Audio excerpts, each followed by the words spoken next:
할렐루야. 오늘도 굿TV와 함께 하시는 여러분들을 주님의 이름으로 사랑하고 축복합니다. 지난 3주에 걸쳐서 예수님은 기름 부음을 공급받은 그리스도라는 주제 안에서 말씀을 나누었습니다.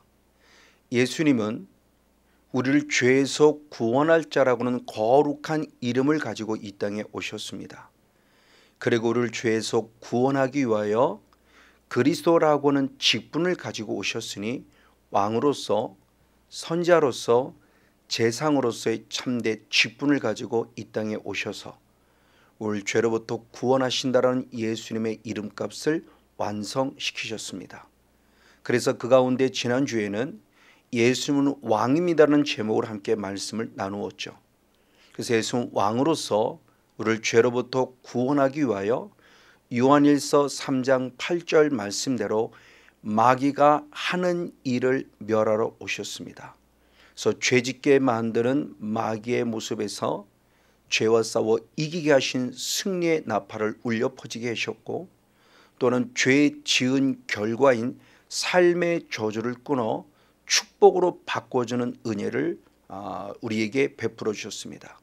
그리고 히브리서 2장 14절의 말씀에 십자가에서 친히 죽으심으로 사망으로 말미암아 사망의 세력을 잡은 자 마귀를 멸하러 오심을 통해서 왕으로서의 사명을 감당하여 우리들에게 참된 승리를 안겨준 것처럼, 이제 그러므로 우리도 반드시 회개하여 죄 사함 받고 성령을 선물로 받은 그리스도인이 돼서 우리도 왕권을 갖고 예수님과 같은 귀한 마귀와의 영적 싸움에 승리하는 거룩한 주인공이 되길 원하며 우리가 지난주의 말씀을 통해서 은혜를 나누었습니다. 이제 오늘의 말씀은 이어서 예수님이 그리스도로서 두 번째 가진 직분인 선지자라는 직분을 가지고 오신 예수님을 통해서 함께 한번 은혜를 나눠보기 원합니다. 성경의 많은 부분에 예수님을 선지자로 우리에게 기록하고 있는데, 대표적으로 마태복음 21장 11절의 말씀에 예수님이 예루살렘 성에 입성했을 때 많은 사람들이 예수님을 선지자 예수라고 말하면서 예수님을 영접한 사건이 기록되어 있습니다. 그럴 때 대성을 비롯한 많은 사람들이 이 예수님을 잡고자 했습니다. 그래서 마태복음 21장 45절 46절에 잡고자 했으나 그들이 잡지 못했던 것은 백성들이 예수님을 선지자로 알았기 때문이다 라고 말하며 예수님의 존재가 바로 선지자임에 대해서 우리에게 분명히 알려주고 있습니다.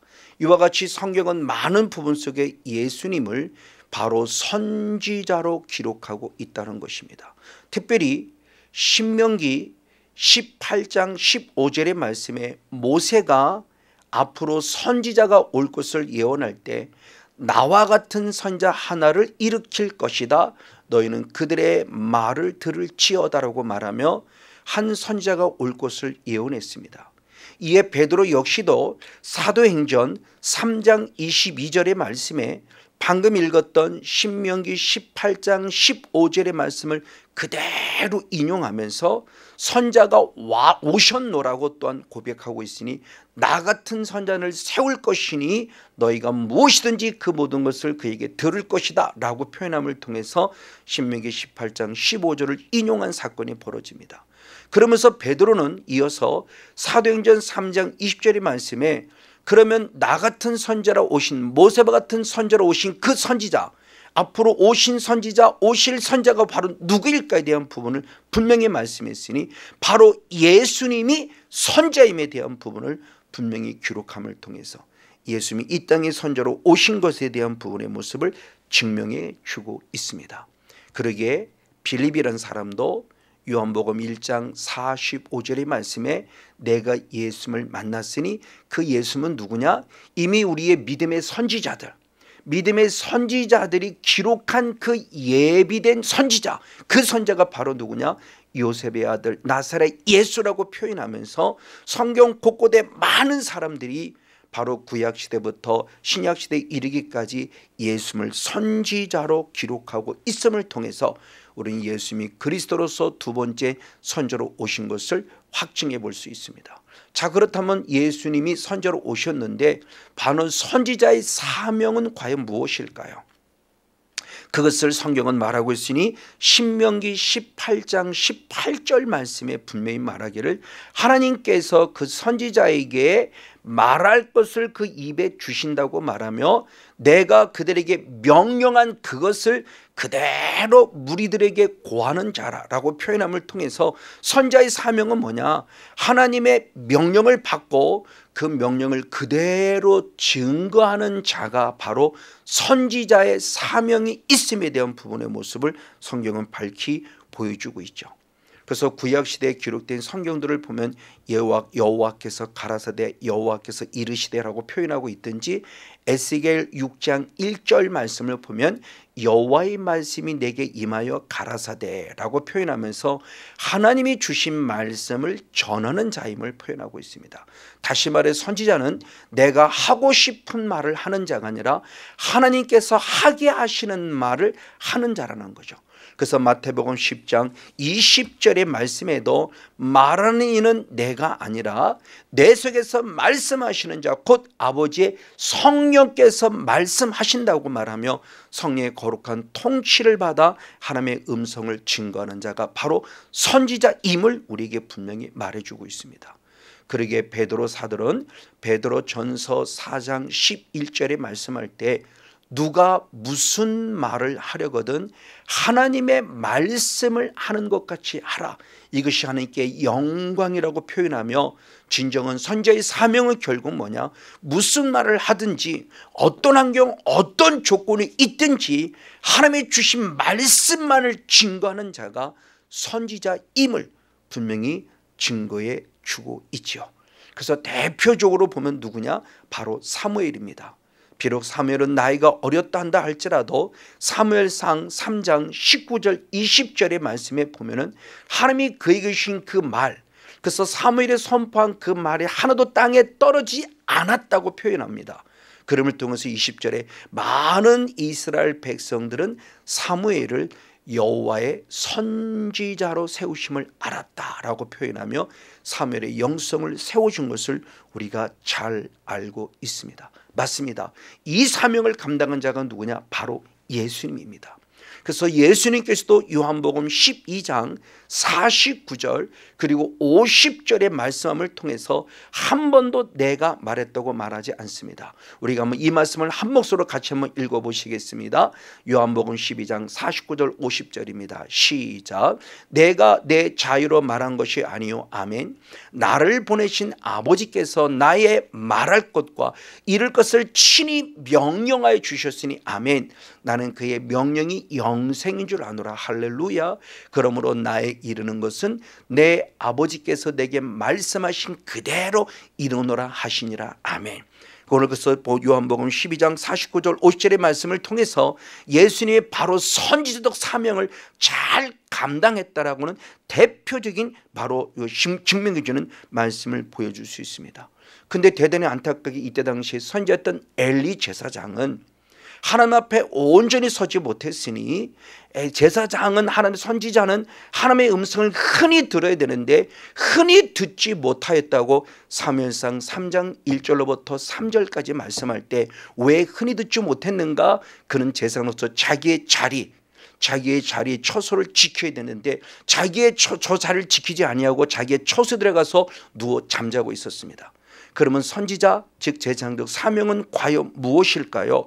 레위기 24장 2절과 3절의 말씀에 보면은 저녁부터 아침까지 등불이 끊이지 않도록 등불을 간검할 책임이 바로 이에게 있는데 얘는 그 책임을 다하지 못하고 자기 처소에 가서 편에 눕고 자는 순간에 하나님의 음성을 듣지 못했고 하나님의 환상을 보지 못함으로 하나님의 음성을 증거하지 못한 잘못된 선지자의 대표적인 모습을 봅니다.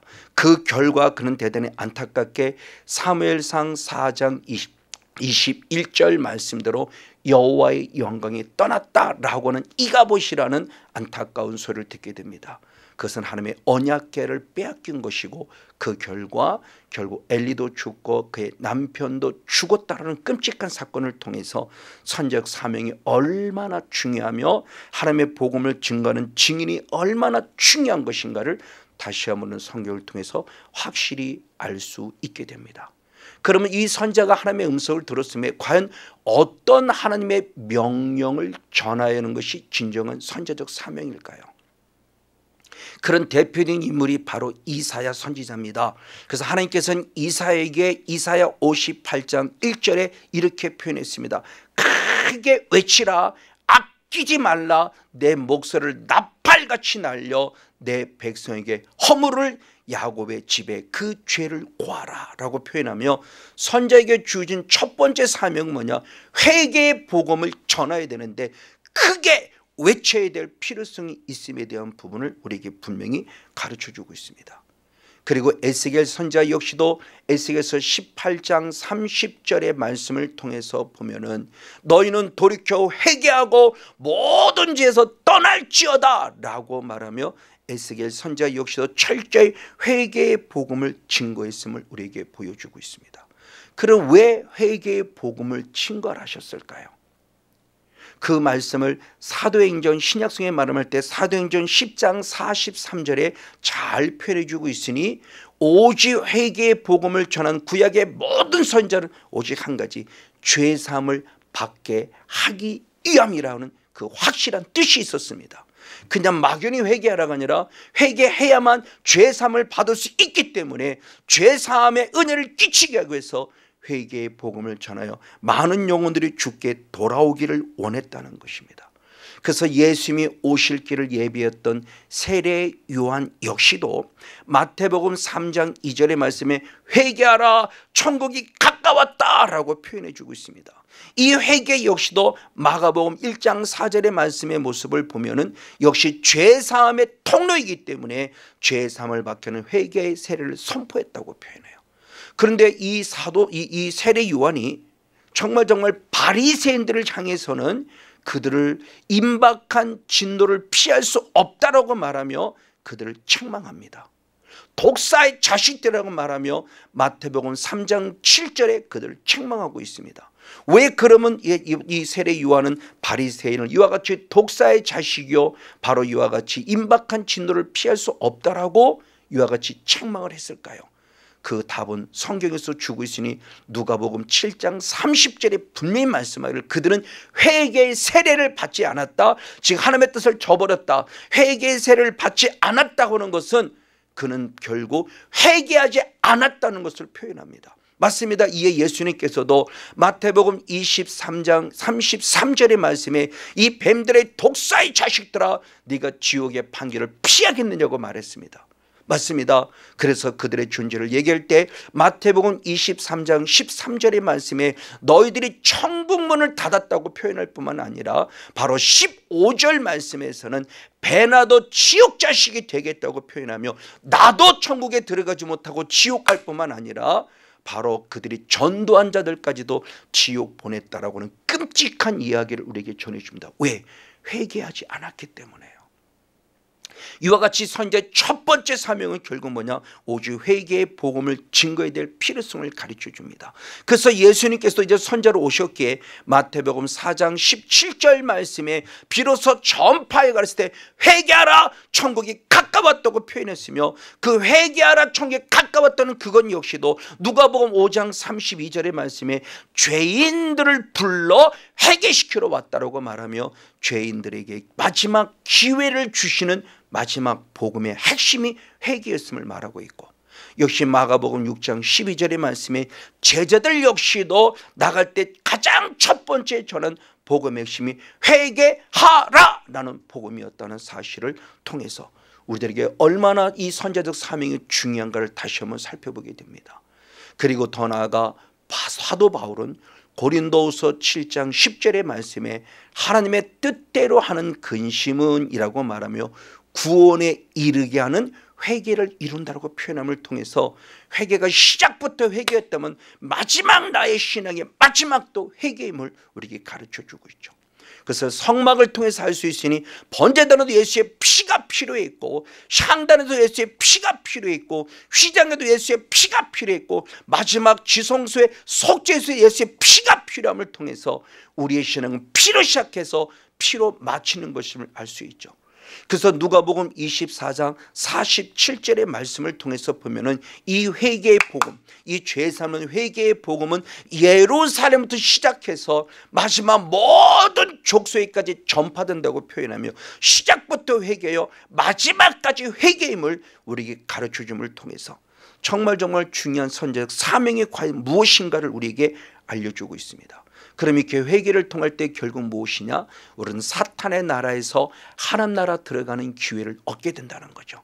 그래서 골로새서 1장 13절 14절의 말씀에 먼저 14절의 말씀에 구속고 죄사함을 받았다는 것이 뭐냐? 13절의 말씀에 흑암의 권세에서 건져내사 사랑의 아들의 나라로 옮기셨다. 즉 사탄의 나라에서 하나님의 나라 들어가는 영적인 기회에 대한 부분의 모습을 가르쳐주니 오늘 저도 우리 사랑하는 모든 성도를 같이 철저히 회개함을 통해서 선자적 사명의 은혜 속에 거하여 반드시 죄사함을 받을 때 이제는 사탄의 나라에서 진정한 하나님의 나라로 거하는 축복의 주인공들이 되어지기를 주님의 이름으로 간절히 축복하고 축원을 드립니다. 그리고 더 나아가 예수님께서는 마가복음 1장 21절로부터 어느 날 안식일을 맞아 회당에서 복음을 전하는 사건이 있었습니다. 그때 많은 사람들이 이 복음을 들을 때 깜짝 놀랐으니 예수님의 그 가르치는 것이 권세 있는 자와 같다고 표현하며 그들의 교훈에 깜짝 놀랄 때 서기관들의 설교 같지 않다라고 말하며 깜짝 놀라는 사건이 벌어집니다. 예수님의 설교와 서기관의 설교의 차이점은 과연 무엇일까요?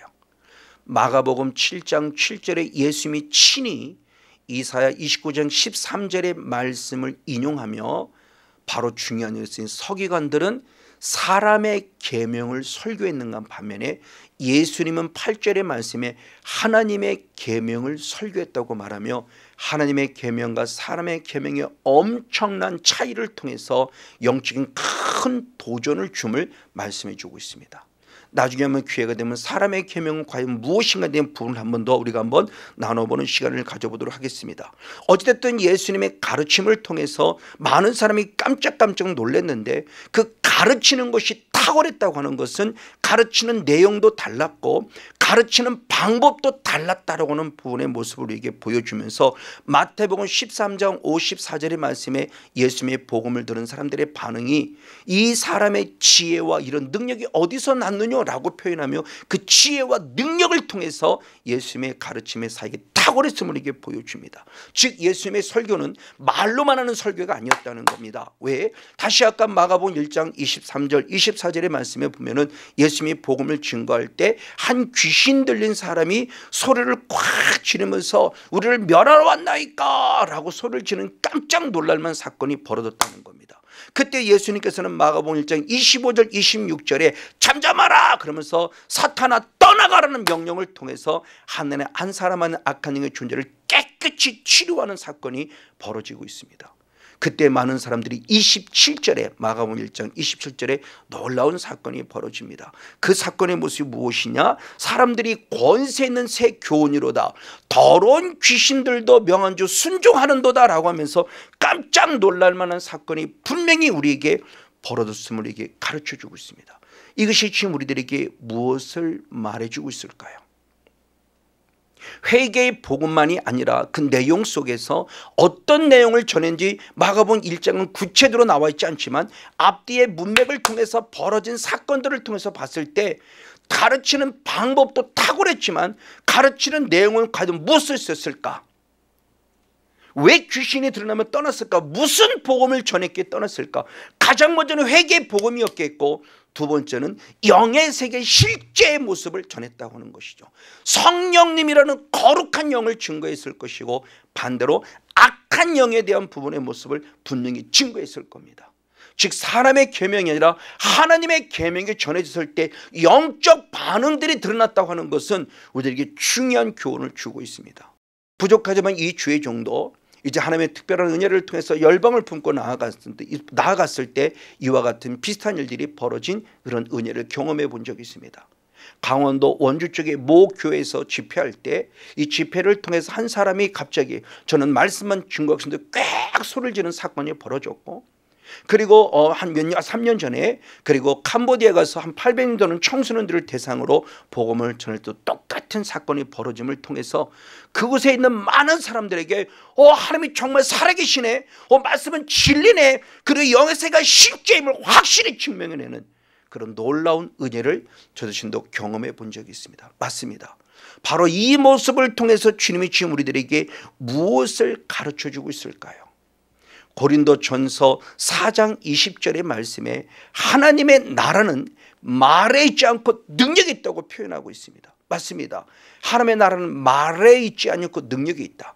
그렇죠. 말씀을 말로 전했으면 이제 말씀을 말로 전한 것을 실제임을 증명해 주는 능력이 필요함을 가르쳐주고 있죠. 그래서 사도행전 8장 바로 6절 이후의 말씀을 통해서 보면은 우리가 잘 알고 있는 한 하나님의 빌립이라는 사람을 통해서 놀라운 일이 벌어졌으니 빌립은 말씀을 증거했고요. 그리고 말씀만 증거함이라 그 말씀이 실제임은 표적을 보여주었고요. 그리고 그럴 때 모든 사마리아 사람들이 그 말씀을 쫓고 따르게 하는 놀라운 영적인 선자적 사명을 감당한 바로 빌립이라는 집사님의 모습을 보게 됩니다. 할렐루야. 맞습니다. 바로 이 모습을 통해서 예수님의 사역 가운데 선제적 사명이 아주 중요한 핵심적인 모습을 보여줬으니 말씀을 증거했고 표적을 보여준 거예요. 대표적으로 오병이어의 사건을 통해서 말씀을 증거했고 표적을 보여줄 때 많은 사람들이 예수님을 누구라고 고백하고 있는가, 역시 말씀을 살펴볼 때 요한복음 6장 14절 한 절 말씀을 한번 한 목소리로 같이 한번 읽어보시겠습니다. 시작. 그 사람들이 예수의 행하신 이 표적을 보고 아멘 말하다 이는 참으로 세상에 오실 그 누구라 선지자라 하더라. 할렐루야. 아멘. 너무너무 귀한 말씀이다. 즉 선지자는 하나님이 내게 주신 거룩한 명령, 그 명령을 전달하는 자인데 하나님은 그런 어떤 명령을 전달하겠을까? 회개의 복음을 전하겠다는 첫 번째 모습과 두 번째 모습은 가서 무엇이었을까요? 사람의 계명이라 하나님의 계명을 전하셨으니 그 하나님의 계명은 영의 세계의 실체를 증명해내는 거룩한 입술이 되어야 할 것을 말씀하였다는 거죠. 단순히 서기관적 설교, 즉 사람의 계명, 육신의 모습을 따라서 예수 잘 믿고 복 받아라 하는 기복주의 설교가 아니었다는 거죠. 주일 잘 성수해서 복 받아라는 이런 기복주의적 설교가 아니었다는 겁니다. 12조 잘 드려서 복 받아라는 이런 기복주의적 설교가 아니었다는 거죠. 그럼 하나님의 계명은 뭐냐는 겁니다. 우리의 영혼을 살리기 위한 하나님의 계명은 철저한 회개의 복음을 통해서 그 회개로 말미암아 하나님의 나라 의를 이루어가는 영적인 세계를 가르쳐 주는데 그 영적인 세계의 모습에서 선자는 반드시 왕권을 또한 가져서 아까도 앞에서 말했던 바로 요한일서 3장 8절이나 히브리서 2장 14절의 말씀대로 마귀가 하는 일을 없앨 뿐만 아니라 마귀를 멸하는 사건을 통해서 표적을 실제와 보여줌으로 말미암아 하나님이 진짜 참 하나님이요 살아계신 하나님을 증명하는 귀한 사명이 있음을 우리에게 가르쳐 주고 있습니다. 맞습니다. 말만 잘하는 자가 아니라 말이 진짜임을 증명해내는 자, 말씀만 잘 증거하는 자가 아니라 말씀이 진리임을 증명해내는 자, 바로 이것이 선제에게 주어진 거룩한 사명이라는 것이죠. 맞습니다. 예수님은 이렇게 오셔서 선자 사명을 잘 아버지 이루심으로 말며 우리에게 말씀이 진리임을 확증해 주셨고 정말 말씀이 내게 이루어지게 주셨고 이제는 우리들을 통해서 말씀을 이루어내는 증인으로 삼아 주셨다는 거죠. 그럼 이제는 우리는 어떻게 할 것인가? 우리도 역시 똑같이 선지자 사명을 하나님이 허락해 주시니 사도행전 2장 38절의 말씀을 통해서 우리들에게 이 사명을 주신 것입니다. 맞습니다. 예수님께서 친히 우리에게 성령을 주셨는데 예수님이 친히 성령을 받으심으로 그 사역을 먼저 감당하신 거죠. 그래서 잠시 한번 먼저 우리가 누가복음 4장 18절의 말씀을 보면 예수님이 이 땅에 기름 부음 받은 자, 즉 성령의 기름 부음을 받은 이유는 한 가지였다는 겁니다. 가난한 자에게 복음을 증거하기 위함이었어요. 그러면 가난한 자에게 복음을 증거하며 말로만 그랬냐? 아니요. 그럼 뭐랬냐? 포로된 자를 자유함을 실제로 보여줬고요. 눈먼 자를 다시 보게 함을 실제로 보여줬고요. 눌린 자를 자유케 함을 실제로 보여주면서 멋진 선지자 사명을 성령을 통해서 바로 그는 사명을 감당한 그리스도라고는 사실을 증명해 줬죠. 그럼 우리 역시도 마찬가지라는 겁니다. 이제로 조금 전에 말씀은 사도행전 2장 38절 말씀대로 철저히 회개함으로 제사함 받고 이제 제사함 받았기에 성령을 선물로 받은 진정한 그리스도인이 되어야만 합니다. 그럼 그리스도인 된 우리도 선지자적 사명을 감당해야 되니 우리는 디모데후서 4장 2절의 말씀대로 때를 얻든지 못 얻든지 우리는 복음을 증거하는 증인이 되어야만 한다는 것입니다. 특별히 어떤 복음을 증거되느냐? 사도행전 26장 20절의 말씀에 회개하고 하나님께로 돌아가서 회개에 합당한 일을 하라라고 선포할 수 있는 그런 선지자적 사명을 감당해야 된다고 성경이 가르쳐주고 있습니다. 맞습니다. 나 자신부터 철저히 회개해서 제사함 받아서 이제는 성령을 선물로 받은 선지자가 되었다 한다면 다른 것 없습니다. 우리는 복음을 증거하며 때를 얻든지 못 얻든지 회개하십시오. 하나님께로 돌아가십시오. 그리고 하나님께 회개에 합당한 일을 증거하는 증인이 되라고 하는 믿음의 증인이 될 필요성을 가르쳐주고 있는 것이죠. 이게 우리에게 들은 두 번째 선지자 역시 사명입니다. 그래서 주님께서는 다니엘서 12장 3절의 말씀을 통해서 지혜 있는 자가 누구냐? 많은 사람을 옳은 대로 돌아오게 하는 자라고 말하며 그 사람이 별과 같이 영원토록 비출 거라고 말씀했으니 오늘처럼은 다시 한번 성령의 충만함의 기름 부음을 공급받고 우리도 예수님처럼 가난한 자들에게 복음을 증거함에 있어서 단순히 말로만이 증거된 자가 아니라 이제는 말씀이 진리를 확증시키는 그래서 표적을 통해서 많은 자들에게 가난한 자들의 복음을 전해서 포로된 자를 자유케 하고 그리고 눈먼 자를 다시 보게 하며 누른 자를 자유케 하는 성령 충만한 영적 주인공 선지자적 사명을 감당하는 우리 모두가 되어지기를 예수님의 이름으로 간절히 축복하고 축원을 드립니다. 예수님의 이름으로 사랑하고 축복합니다.